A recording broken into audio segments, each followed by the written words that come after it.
Thanks for tuning in and welcome to the Post Route Show. And now, here's your host, W. Earl Kitchings.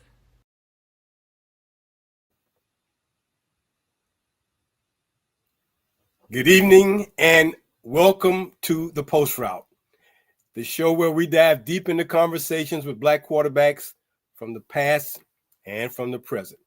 I'm your host, W. Earl Kitchings, and this show is proudly brought to you by Quarter Five Back, the preeminent fraternity for Black quarterbacks and home of the prestigious BIP Memorial Trophy. The BIP Memorial Trophy is the only national award that honors both the top Black quarterback from an HBCU and the top Black quarterback from high schools across America. We are thrilled to have you with us tonight, as always, and we hope that you enjoy our show. And we ask that if you like what we're doing here on the Post Route and Quarter Five Back, we ask that you hit the like button, subscribe to the channel, tap the notification bell so you never miss an episode. Hey, go check us out on Instagram at quarter_5_back to get more content about what we're doing, information about what we're doing, just to know who some of these young men are that we are taking to be a part of our programming. We are live every Monday night at 7 p.m. For more phenomenal shows, make sure you put us down on your phone or your calendar so you don't miss one of these shows, because you know when you miss a show, you might miss out on some great information. My guest tonight is a rising star, and I'm sure you're going to be surprised to know that he comes from the Big Apple. And I'm going to leave it at that for right now. So let me get into our show by bringing you our honors and watch list for this week. Our quarterback of the week from HBCU is none other than Mr. Bryce Kuntz. Bryce Kuntz plays at Bluefield State University. This past week, that young man had over 350 yards, 4 touchdowns, and man, also he was just so close to making that game a winning game for the Big Blue. They call it the Big Blue. You can see their mascot is what looks like a Great Dane. Well, that's what I thought they would be, but they are the Big Blue. But Bryce Kuntz is a sophomore up there at Bluefield State, and he had a phenomenal game, as you can see right there on the screen. Connected on 4 scores in the second half, and they lost to Bowie State. The young man is from Columbia, Maryland, finished with 357 yards. Congratulations to our quarterback of the week, Mr. Bryce Kuntz of Bluefield State. Now, let me move on to our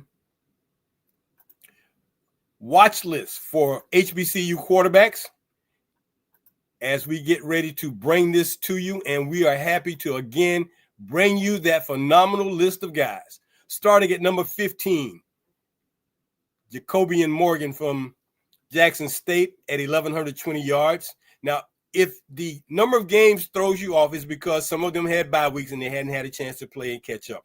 But Jacobian Morgan from Jackson State in 15. At number 14, making his first appearance on our watch list, is Jalon Tolbert, a junior from Alcorn State, another SWAC member, 1,125 yards and 6 touchdowns. Coming in at number 13, another SWAC contender from Bethune-Cookman University, Cameron Ransom, the senior, with 1,131 yards. Those 3 guys alone are right there together. 12 touchdowns for Cam. At number 12, another SWAC guy, R.J. Johnson III, a junior from Florida A&M University, 1,133 yards and 6 touchdowns. At number 11, the graduate student from Kentucky State out of the SIAC, that would be Torrance Bardell, 1,208 yards and 13 touchdowns. Christian Peters comes in at number 10. He is a junior out at Arkansas Pine Bluff, another SWAC member, 1,216 yards and 7 touchdowns. At number 9, Brinley Vandiver, a redshirt junior from Miles College out of the SIAC, 1,418 yards and 7 touchdowns. At number 8, Dalen Lee, the junior from Winston-Salem State, the CIAA first member to make the list this week, 1,475 yards and 19 touchdowns. At number 7, Jameer Dismukes from Allen University. 7 games in, he's at 1,565 yards and 11 TDs. At number 6, Noah Bowden from Edward Waters University out of the SIAC, 1,566 yards and 9 touchdowns. At number 5, a young man who has surprised us all here at quarterback back in the post route, Caleb Jackson, the junior from West Virginia State. You don't hear much about that particular college, but he has made his presence known. They're out of the Mountain East Conference. He has 1,646 yards and 13 touchdowns. At number 4, Mr. Kelvin Durham, the senior at Johnson C. Smith, another CIAA product, 1,723 yards and 16 touchdowns. At number 3, the guy we're looking forward to making a run for the BIP this year, Andrew Body, the redshirt junior from Alabama State out of the SWAC, 1,729 yards, 19 touchdowns. At number 2, a guy who is definitely making some noise over in the SIAC at Morehouse, Miles Scott, the junior, 1,740 yards, 13 touchdowns. But reclaiming the number 1 spot on our Week 8 watch list from Virginia State, the redshirt freshman, Rashawn Matthews Jr., 1,810 yards, 15 touchdowns, had 253 yards this past week as they held on to beat their rival in the CIAA, Elizabeth City State, by the score of 28-24. During the early weeks of our watch list, he was on the list, and now he is back on top. So this race for this BIP, man, we're down to like the last 2 to 3 weeks of the regular season, and then we'll get to the playoffs. And that's when we will probably see a little bit more separation. But until then, congratulations to our 15 candidates on our watch list, and especially to number 1, Rashawn Matthews Jr. from Virginia State. Now, let me get to this. We're going to hold back our high school honorees and watch list to our midway point because I want to get as much time in with my guest tonight as possible. Hailing from the Big Apple. That's right, I said the Big Apple, out of the Bronx. This young man not only plays for one team, not 2 teams, but he plays for 3 different teams. He plays for his middle school, Horace Mann Middle, but he also plays for the Staten Island Hurricanes and the Bronx Wolfpack. How do you juggle and manage 3 different teams, 3 different playbooks? Well, you know you got to be pretty smart in the head to be able to do that. And tonight, my guest is just that kind of IQ guy. But before we bring him on live, hey, we want to show you a few clips of his game with the Staten Island Hurricanes. We're going to let it roll right now.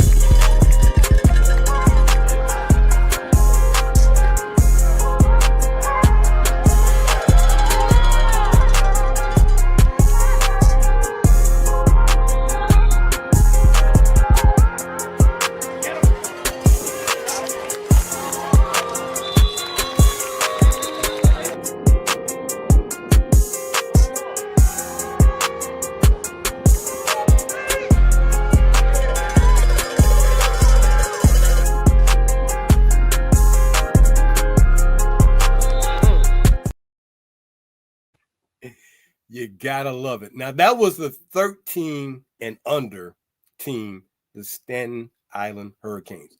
Please join me in welcoming to the post route my man, the one, the only, Talib Nartey. Talib, welcome to the post route. Thank you for having me.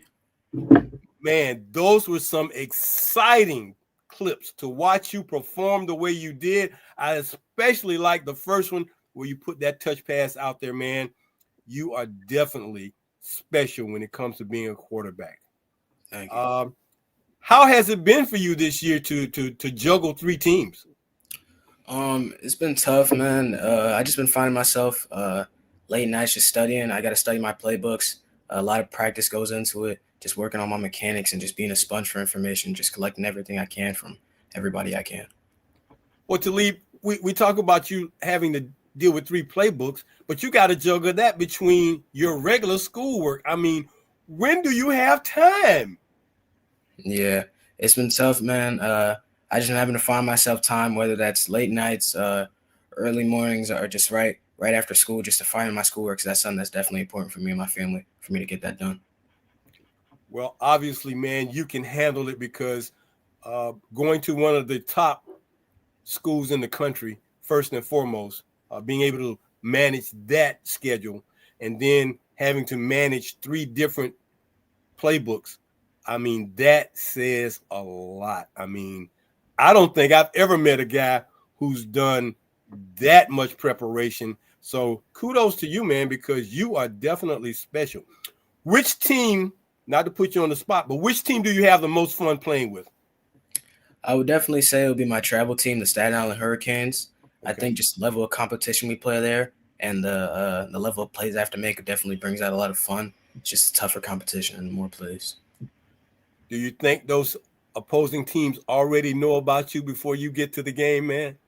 I think they know about me just like I know about them. In this league, we got to be prepared. We all study film, and if they don't know about me, then that's on them. They're gonna have to know. They're gonna find out about you, right? Well, that's great because the fact that you play on both sides of the ball, I mean, and to be a defensive back, then to be the quarterback, I mean, that's almost like having another playbook because now you got to know how to defend these guys at the same time. So what do you attribute your wanting to be this sponge of knowing football this way? What do you attribute that to? I would definitely just say I kind of attribute to the kind of student I am. I've always been taught the more information you can get and the more people you can get it from, the better. And I just went to different QB coaches, different showcases, been on different teams. There's been people teaching me this information. And just as I soak it in, it's been projecting me to be a better football player. Okay. Now, let's talk a little about these travel teams. During the course of the year, how many travel games at 13 and under would you play in over the course of a season?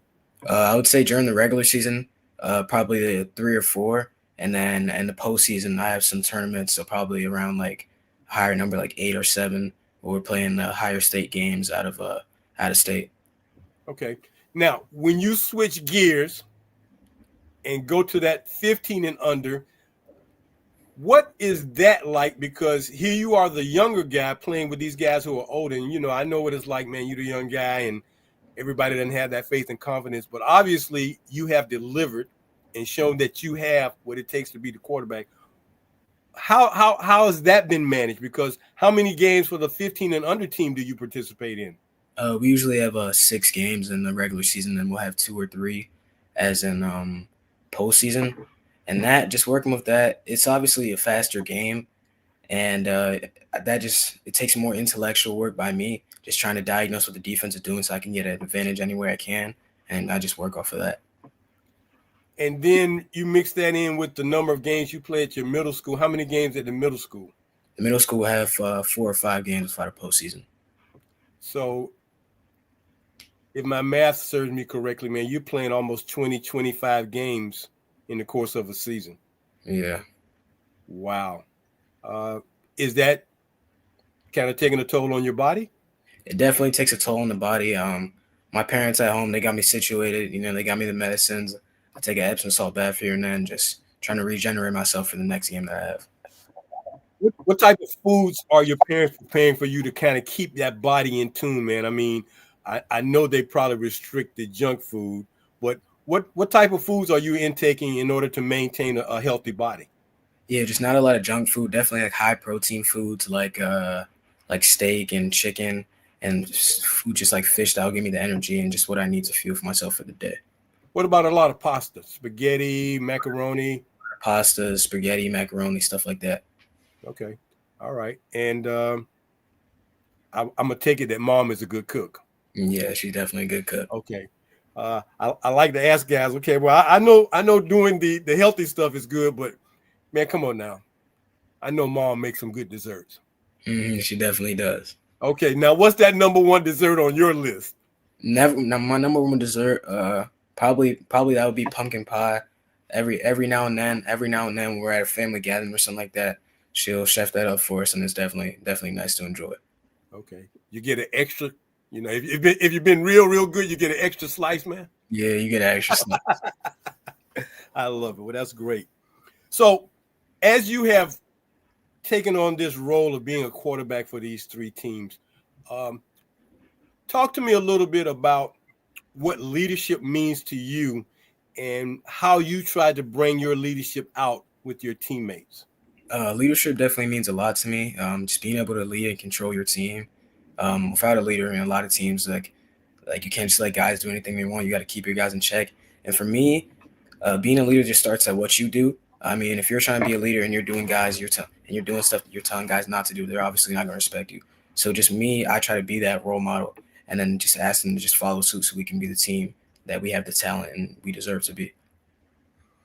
Do you think the quarterback is the primary leader no matter what team they're playing on, man? I think the quarterback has to be the primary leader on whatever team they're on. I mean, aside from them in the center, they touch the ball every play. And just as long as you keep your head high through adversity, the whole team should follow suit. Well, you definitely got my attention, man, because I'm ready to follow you and go to war. You know, let's go to war, man. I'm ready to follow Talib. Let's go to war because you have that kind of persona, man. So that is a great thing. How long you been playing football, buddy? I've been playing football since I was 4, so I'm coming up on 9 years right now. Yeah, so pretty long time. And 9 years already is a pretty long time, and you add the 20-plus games. But then what about all those practices to leave? I mean, day in, day out practices. Now, let me ask you this. How do you manage your practices? Because with 3 teams, when do you get to practice with these teams? Yeah, I just manage my practices. My school team, fortunately, they have practice kind of during the school block, so it just takes up a longer period. So my practice is around an hour. And then my other teams, like my travel team currently, they take practice during the fall, and they have like some Zoom sessions when we can't make practice because they know kids are doing other stuff. And then that 15th team I usually do in the spring, so it's easy to manage with all the seasons, stuff like that. Sometimes they do integrate, but I just try my best to make it to the ones that I can, or if I have something more important with another team that week. Well, you know, again, man, I just got to give you your props for being able to do the management. I mean, because time management, just keeping up with plays. Have you ever found yourself maybe calling one play, but it was for one of your other teams, and he's like, "Oh, wait a minute, I can't call that play." Yeah, I find myself doing that sometimes. Except for plays, it hurts me most with my cadence. You know, I have different cadences for each team, and I found myself using a different cadence with a different team. My whole team just kind of looks at me like, what are you doing? I'm like,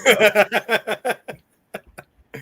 So is the cadence a number cadence? Is it a word cadence? Is it clapping of the hand cadence? What kind of cadences do you use? I use more of a word cadence. I try to use the clapping of the hand, but it never really works for me. I feel like being a quarterback, you have to be very the opposite of soft-spoken. You have to be loud and just command your team. So I like to just show that every time I take the snap and just be loud and have my word cadence.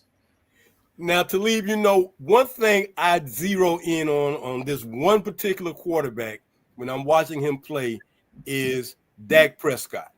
Mm-hmm.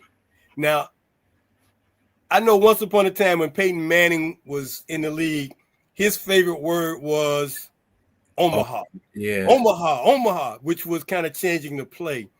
But I've zeroed in on Dak Prescott, and when Dak is going through his cadence, he'll say something like, "Here we go." Mm-hmm. I'm like, okay, man, I like that. I like that. So when you say the word cadence, is there a particular word or some favorite words you like to use in your cadences?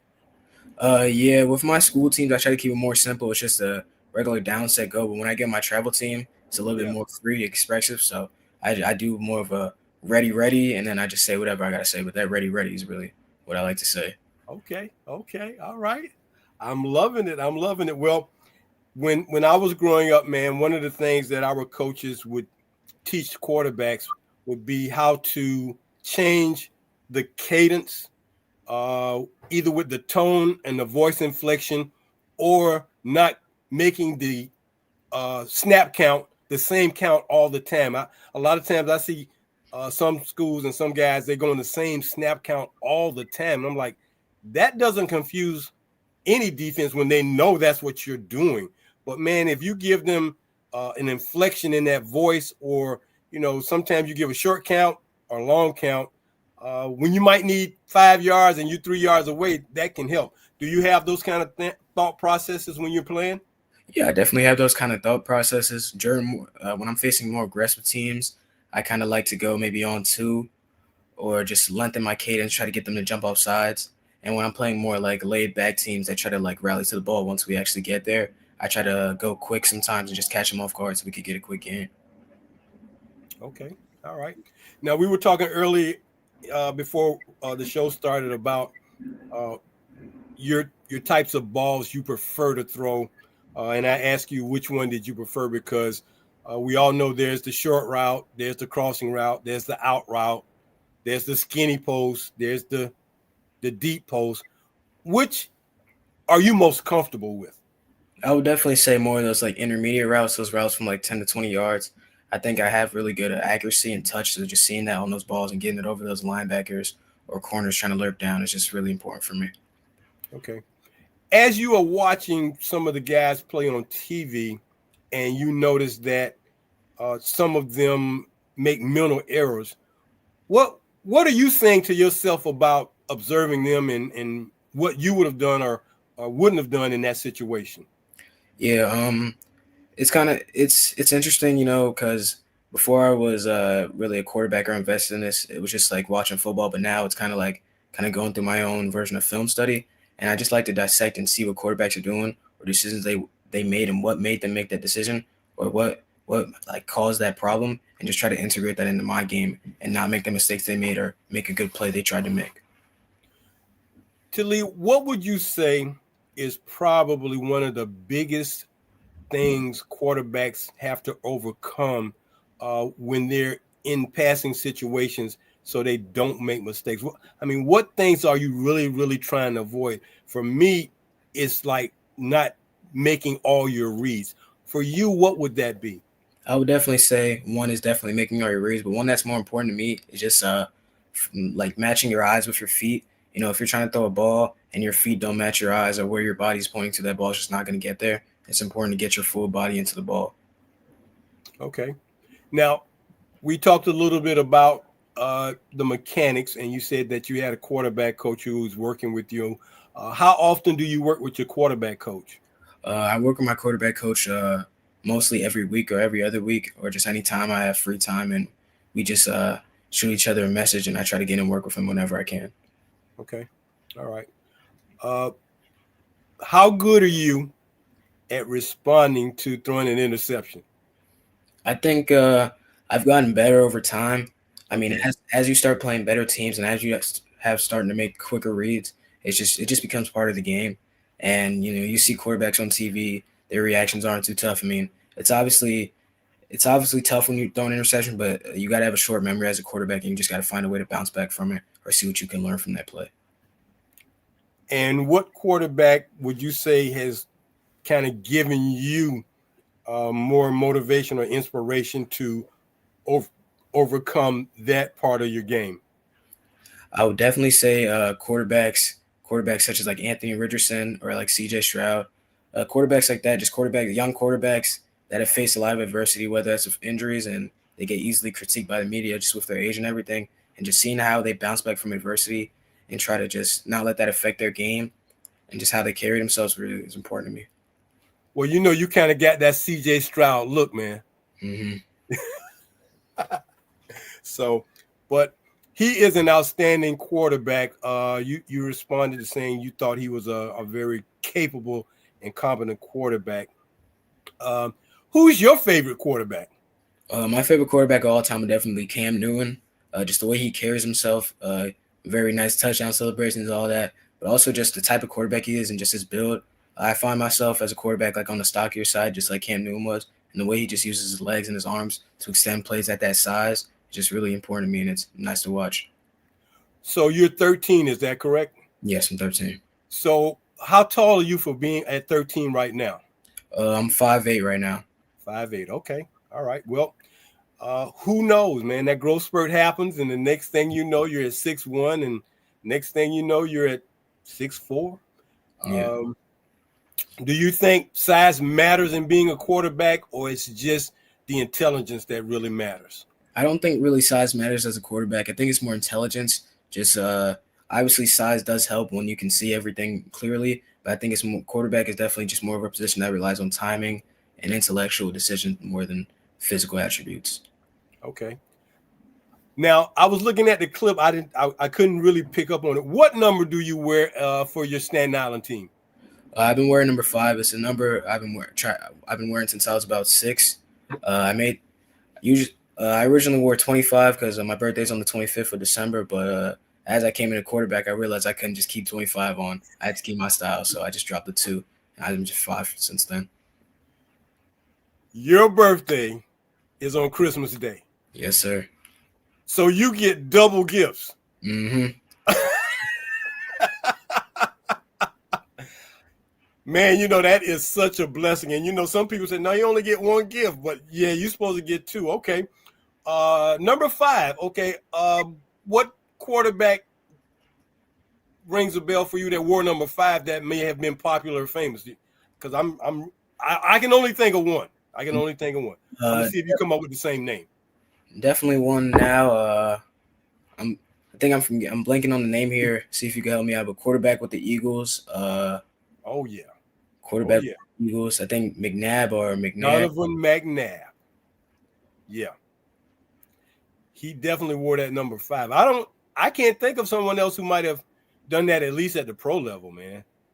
And when I was growing up, there may have been one or two guys that wore a single number. Most guys are trying to wear number 10, number 11, number 12, 16.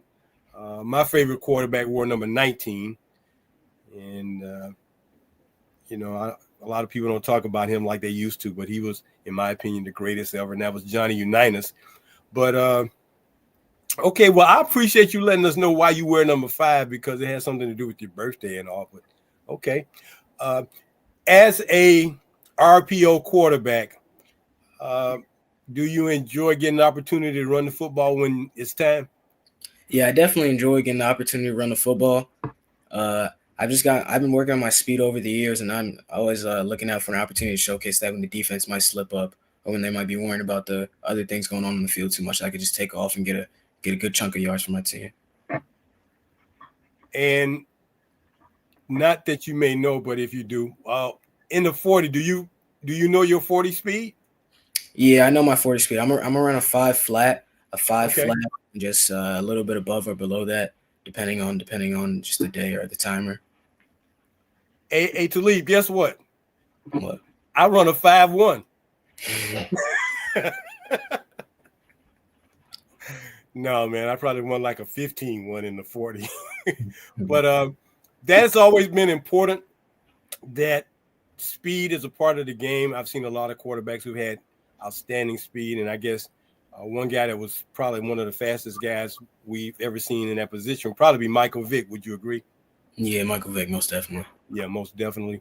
But there was a quarterback back in the day, man, before there was a Michael Vick. He was a tall, lanky, slender guy, and he had superb speed. He could throw it, he could run, and his name was Randall Cunningham. Oh, yes, Randall Cunningham. Man, you know your quarterbacks. Mm-hmm. Okay. All right. Well, Randall was, he was an amazing guy. And when I think about the way he played the game and his size and all, man, that was quite amazing. And then when you look at guys who were about the height of Cam Newton, but, Dante Culpepper, man, was about 260. And I don't think anybody really wanted to tackle him once he started running. But all right. Well, look, we're going to take this time out, man, and we're going to come back, show that other clip, man, and talk a little bit more about football with my guest tonight, Mr. Talib Nartey. Talib, hang with us, man. We'll be back in a few moments. All right. All right. You are watching The Post Route. I'm your host, W. Earl Kitchings, and every Monday night, we want you to know that if you don't know about some of the legacies and histories of black quarterbacks and the rising young men who will be the future, this is the place where you can find out who they are and who they will be. Just like my guest tonight, Mr. Talib Nartey.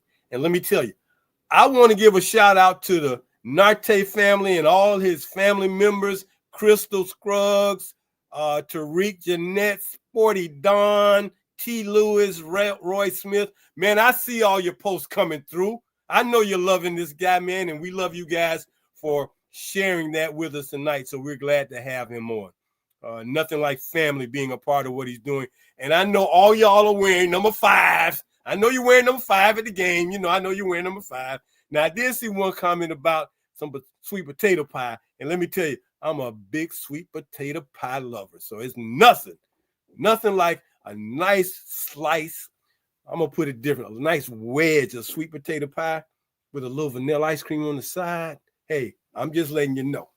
But anyway, let me go to this break real quick. Hey, if you have not heard about what we're doing here at the Post Route and Quarterfied Back, you need to check us out. Let me just share this with you. If you do not have my book, The Forgotten QBs, the little-known history, information, and statistics about black quarterbacks in American college football, you need to get your copy. You can order your copy via our email address at quarterfiveback@yahoo.com. That's our email. We take Zelle payments and Cash App. Our Zelle is 904-994-2189. Cash App is $Q5Back44. You need to get you a copy. And I tell you what, get you a copy so you can make it a great Christmas gift for somebody while you're getting yours. The Forgotten QBs, written by me, W. Earl Kitchings. You need to make sure that your library has this book on the shelf. Otherwise, your library is empty. And as we continue to let you know that, hey, please check us out on our Instagram page, quarter_5_back. Our social media director, Mr. C.J. Lazier, does a phenomenal job of posting images, posting post information, sharing with you our Post Route newsletter. We just are all over the place. So please check us out. Go to our website. If you are not familiar with Quarter5 Back, go to quarter5back.com and become more familiar with the organization. As we like to say, we are the preeminent fraternity for black quarterbacks. We can't be replicated, and there's none like us. So please support us, join us in what we're doing, tell somebody. Now, let me get to our high school quarterbacks of the week. This week, we've got 2, as we've done a couple of times already. And my first one is this guy. This is Mr. Land Farmer, a senior at Shelby High in Shelby, North Carolina. The 6'4" senior quarterback hit 2 career milestones last Friday, surpassing the 8,000-yard mark. He is now at 8,065 and reaching the 100 career touchdowns, the first time anyone in the school history has ever done that. His 300 yards and 6 touchdowns in a win over East Gaston put him at this milestone. And then following him is Mr. Peyton Houston, a junior at Evangel Christian Academy in Shreveport, Louisiana. If that name, Peyton Houston, sounds familiar, it should. Last year, as a sophomore, he set a national passing record for over 800 passing yards in one game. This past week, he led the Eagle team to a 59-0 win over conference foe Benton High School, 410 yards, 5 touchdowns. Peyton Houston from Evangel Christian Academy, and Land Farmer from Shelby High are our co-high school quarterbacks of the week. Now, we want to go to our watch list for our quarterbacks. These are our high school top 15 quarterbacks for week 9 in our watch list across America. At number 15, Jaden Rivers from Northside High in Fort Wayne, Indiana. At number 10, Donovan Dixon, a senior from Cactus Shadows out of Cave Creek, Arizona. He's at 2160 and 21 TDs. At number 13, remember this name, Thaddeus Burrow. Thaddeus Burrow, the 6'5", 205 ninth grader. He's a freshman at Hamilton High School in Los Angeles, California. This is his first time getting on our watch list. 2,179 yards, 23 touchdowns. Thaddeus Burrow, 6'5", 205, just a ninth grader. At number 12, Keyshawn Henderson, his first time on the list from Legacy School out of Spring, Texas, 2,190 yards. At number 11, Jamel Perry from Knightdale High School in Knightdale, North Carolina, 222-23.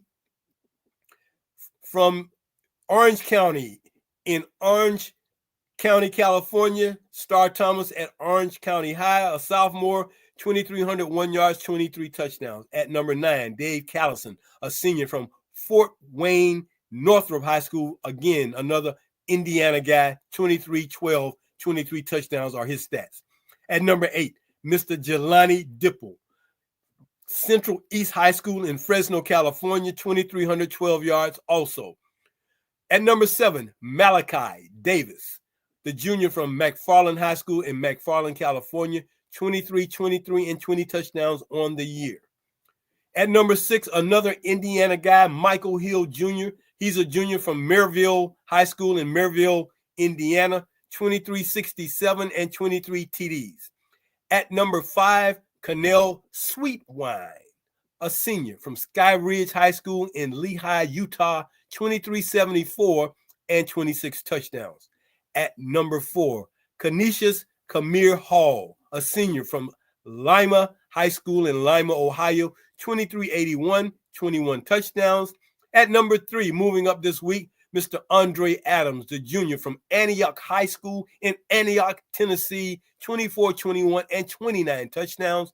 At number 2, our co-quarterback of the week, Mr. Peyton Houston, the junior from Evangel Christian Academy out in Shreveport, out there in the Bayou, 24-80, 26 touchdowns. And at the number 1 spot and starting to distance himself from the pack, from Burbank High School in Burbank, California, Mr. Deshaun Laporte, the junior, 2,928 yards and 41 touchdowns. These are our top 15 black quarterbacks at the high school level in week 9. Man, we are in for a showdown when we get to the end of the season to announce our BIP winner. Now, let's show those highlights of my guest tonight from the Bronx, NY, Mr. Talib Nartey. We're going to roll his highlights again from his 13 and under travel team.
saw it for yourself.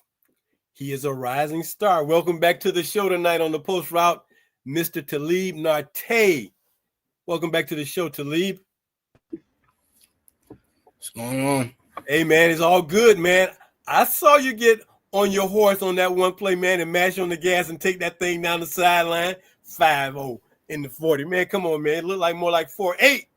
Yeah. I like that. I like that, man. And it doesn't look like you're afraid to stick your head and your nose in that thing when you need to get those tough yards up the middle.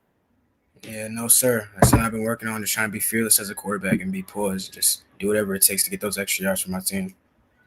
Well, I think those two words say it all, man. Fearless and poised, because those are two qualities, again, that a quarterback like yourself must exhibit.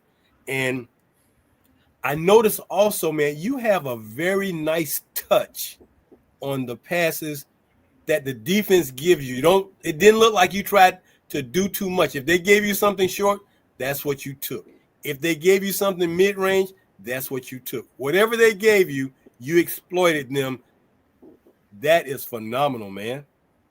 Yeah, thank you. I just try to work on just taking whatever the defense gives me and just putting enough touch on my passes to where only my receiver can get it. Well, Talib, being that you do play for 3 teams, that means you get an exorbitant amount of reps. How has that helped you over the last couple of years? It's definitely helped me a lot. I can see myself getting more reps than a lot of other QBs that I've been going up against. So I'm just more prepped, and I've had more time to just experience my flaws and just try to perfect my game and just kind of roughing out and just trying to find what I'm not good at and just turn that into advantages that I have. Well, you definitely are doing that. And again, I think the more opportunities and reps you get, it only makes you better. What may be some of the things that you feel you need to just tweak a little bit as you continue to mature as this quarterback at this age level? I think something I've definitely been working on is just getting more of my body and more of my hips into the ball. So my hips can come out with just more force. It's something that I find myself slipping up on sometimes. Consistently, I mostly get my hips into the ball, but just those little 1 or 2 plays is all it takes for a game to change. So just trying to become as perfect as I can as a quarterback. How much workouts? I mean, I know the games are one thing, but how much time do you spend working out physically in the weight room or in just exercising? How much time do you spend on that? I spend a bunch of time, especially being a dual threat quarterback. I spend a bunch of time working on calisthenics, trying to get my body in shape, trying to get my strength right.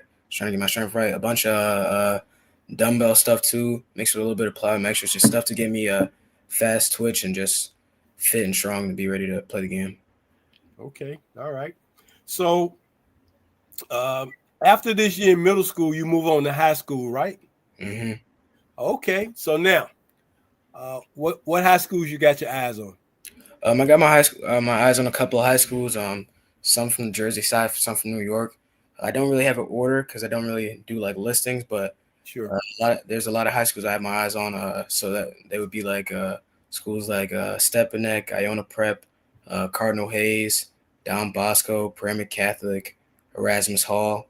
There's also a chance that I stay at the school that I'm at right now too. So there's just a lot of schools that I'm looking at. Some that I left out too that just not coming to the top of my mind right now. Now, you mentioned 2 names, 2 high schools that I'm familiar with.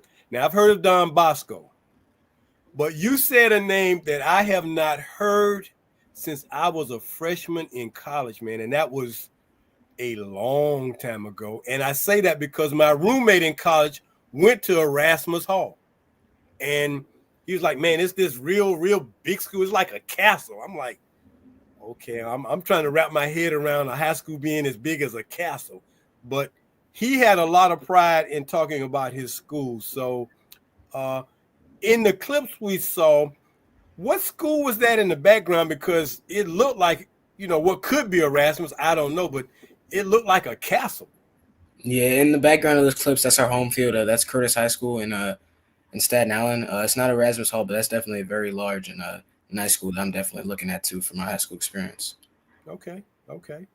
And are many coaches familiar with you that you've heard from some of them about coming to the school? Yeah, I've heard from a good amount of coaches in the tri-state area just trying to reach out to me and get me to come to the school. They've provided me with just a lot of great opportunities, and I'm hearing some real nice things from as I'm just trying to narrow down my decisions. Man, it's interesting that here you are getting ready to go to your first year in high school, and you're already talking about narrowing down decisions. Most time that's reserved to when you're in high school getting ready to go to college, but you're dealing with that experience now. So when it comes time, you're already familiar with how that works, even though it may be a little bit more intense. So um, I'm sure your parents are helping you manage that pretty well. In the area, up in the New Jersey, New York area, are there some top-notch quarterbacks that you're familiar with that I should be making my knowledge about? Are there some guys I should know about Yeah, other than Talib, Nartey? there's definitely some great quarterbacks I've had some good battles with throughout the season. There's a quarterback that I co-quarterback on my team, William Mitchell. He's a great quarterback. It's just nice going against him in practice and working with him in practice. We both make each other better. I also the quarterback we played earlier in the season, also Marchetti, quarterback for a team called Silk City. It was a great game that we played. It was in one of the clips, I think the first clip. Great quarterback, great accuracy, a tall kid. There's a lot of quarterbacks that I play with. Not a lot of coming to my mind right now. There's also Trey Call, another quarterback I'm good friends with. Just all these quarterbacks, we see each other at camps and at other competitions and showcases, and we all make each other better and just work off each other and take tips and tricks from each other. Speaking of camps and showcases, how many of those over the last 12 months have you attended, and which one did you enjoy the most? I've attended, I think, 4 or 5 of them. I went to Prep Red Zone. I enjoyed that a lot. I actually ended up winning a top performer there. But I would say the one I definitely enjoyed the most would be Under Armour Next. It was a great camp up in Massachusetts. Okay. It's just a great, prestigious camp. I worked with a lot of great players there, and it was nice to just soak in all the information from the quarterback coaches there. Well, in talking with your dad, man, he was telling me that you guys might be coming to the Florida area sometime this fall, and I think in December, maybe. And that'll be like in Naples, the Naples area, which I was just at a camp last April in Brayton at IMG, just for middle school guys. There were 7th, 8th graders. Those were the only guys at the camp. A phenomenal thing to just witness all these guys out here performing, getting their skills right, working with quarterbacks. And, I was telling someone that when coaches had kind of zeroed in on one or two particular guys, they don't call you by that number that they give you to go to the camps. They start calling you by name. When coaches at those camps start calling you by name, they've been watching. So was it a great thing when you won that outstanding performance at that camp you went to? It was definitely a great thing for me. I've always had confidence in myself, but it's also just a great boost to know that other people see the work that you've been putting in. But it's also great to know that even though you won that, there's a lot of other goals that you got to work to, but you just know you're closer to accomplishing them, and they are actually possible. Well, I think any one of the camps you go to, man, you will definitely be a welcome addition because your skills are there, your mindset and mental aspects are there. And I got to tell you, man, you are a very, very polished speaker. And I don't always run into that with too many young men at your age level. We had a young man who was on the show about a month or so ago. His name is Braylon Cave. You and him, y'all speak kind of like the same, man. Y'all are real poised and speak very well. So kudos again to you for being able to come on the show and just express yourself, because all we're wanting to do is have a conversation. I know it can sometimes be intimidating, but you got to get ready for the big lights and when the microphone is in your face, man. So yeah, you keep going the way you're going.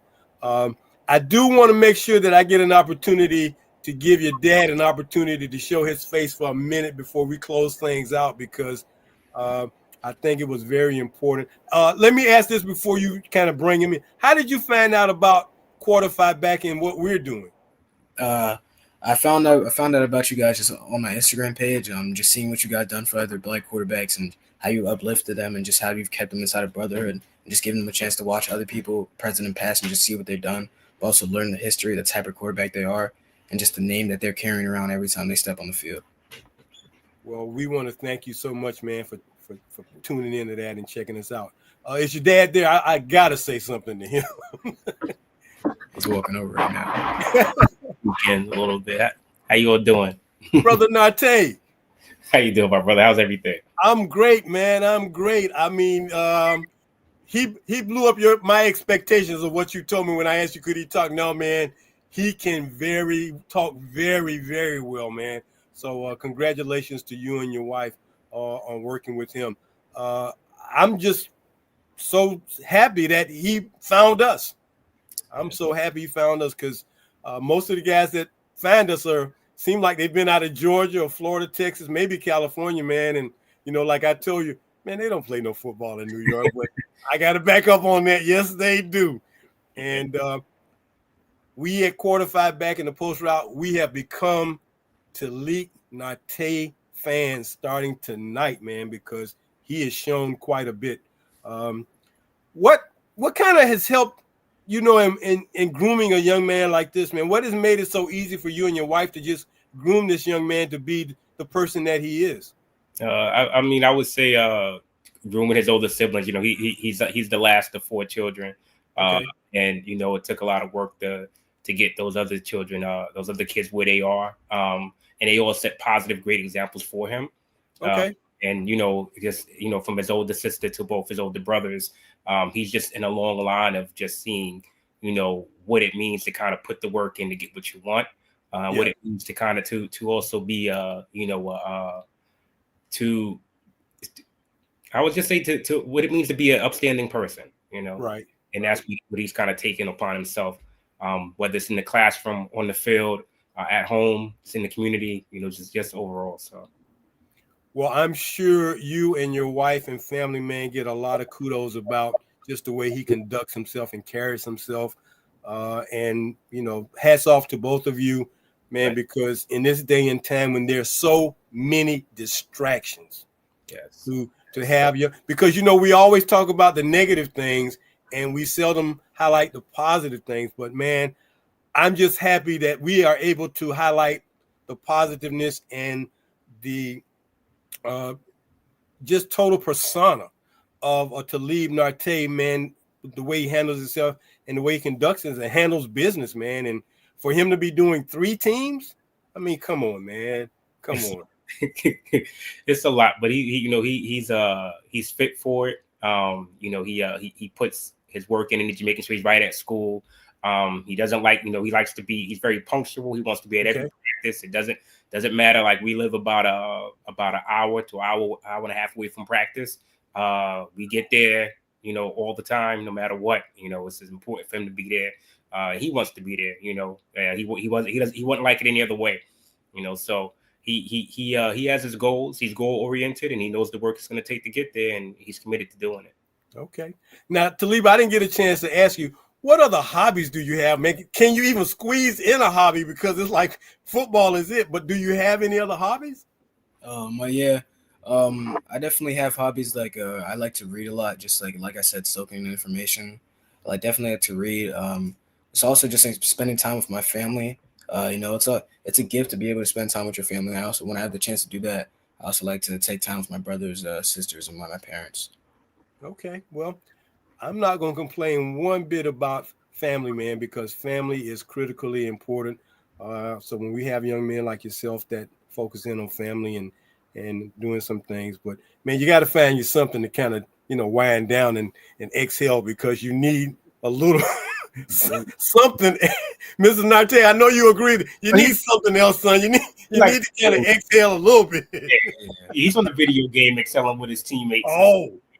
He does do that. Oh, okay. I know a lot of guys nowadays, man. That's the number one thing, those video games, man. And whew. So hey, Talib, make sure you get an extra dose of those video games for $12.25. Yeah, I'll make sure. Well, great. Well, Mr. Nartey, thank you so very much for reaching out to us with Talib to make sure that this process was a good process. Like I told you, We don't talk to any young men under 18 unless parents give us the okay green light. And this was definitely, man, a rewarding interview tonight, man. And I am just over the moon with that. So with that being said, and this is my favorite part of the show. So Talib Nartey, with you coming onto the post route tonight, let me just tell you what you're about to become a part of. You see that picture right there? Yes, sir. Okay. That is what this fraternity is all about. We are Quarter-Five Back, the preeminent fraternity for black quarterbacks. Now, those aren't exactly who we have, but that is our image we like to portray. And when you become a part of what we're doing, then the pride should just exude out of you. So for being my guest tonight on the post route, I would like to welcome you to Talib Nartey into the brotherhood known as Quarter-Five Back. You are now officially a member of our fraternity, my brother. Thank you. Yes, indeed. Yes, indeed. We are just always excited. So now, what we will be providing is we send out a lifetime membership letter acknowledging you being in. We send you your lifetime membership certificate that you can hang up and display, which you'll be a part of who we are. And let me tell you, we only have about 70 guys who are in the fraternity right now. We don't have a lot of guys. This is kind of exclusive. And then we will be sending out to you our small gift package, which will include your official Quarter-Five Back lapel pin. And let me tell you, man, when you put on your jacket, your sport coat, your suit, and you put that on, I guarantee you that's going to be a talking point, because Talib, what is that you're wearing? Yeah, Q5B. That's what that is, Q5B. So we're excited to have you in, man. And again, thank you so very much for being a part of what we're doing. Thank you for having me. Okay, so we're going to wrap it up from here. Mr. Nartey, again, kudos to you. Kudos to Ms. Nartey. I'm not going to beg for no potato pie tonight. But I hope that at some point in time, man, we will get a chance to see and meet one another face to face. I'm not going to say I'm going to be in Naples, but if I can make a way, I'll be there. But please keep me informed about any camps and things that he may be going to, because between my son and myself, we try to make sure that we can attend those things. Okay.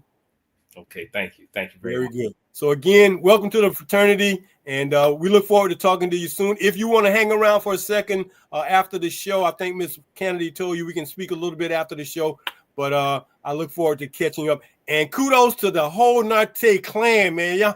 Y'all got the thing out to everybody. I seen some of everybody talking. Keisha, T. Lewis, Crystal, E. City Reloaded, Princess Nartey. I mean, golly. Did y'all leave anybody out? No, sir. All right, guys. Thanks so much. Thank you. Thank you. All right. That's going to do it for me on another edition of the Post Route. I would like to thank my crew for making this show possible. Always got to give a great shout out to the #1 producer in the business. That's Miss Ronleen Kennedy for making all this happen. Also to my social media director, Mr. C.D. Lazier, and our own in-house sports psychologist, Dr. Earl Kitchings. So until next Monday night, as we always say here from the Post Route, go deep, go for the bomb. Take care, everybody. See you next week.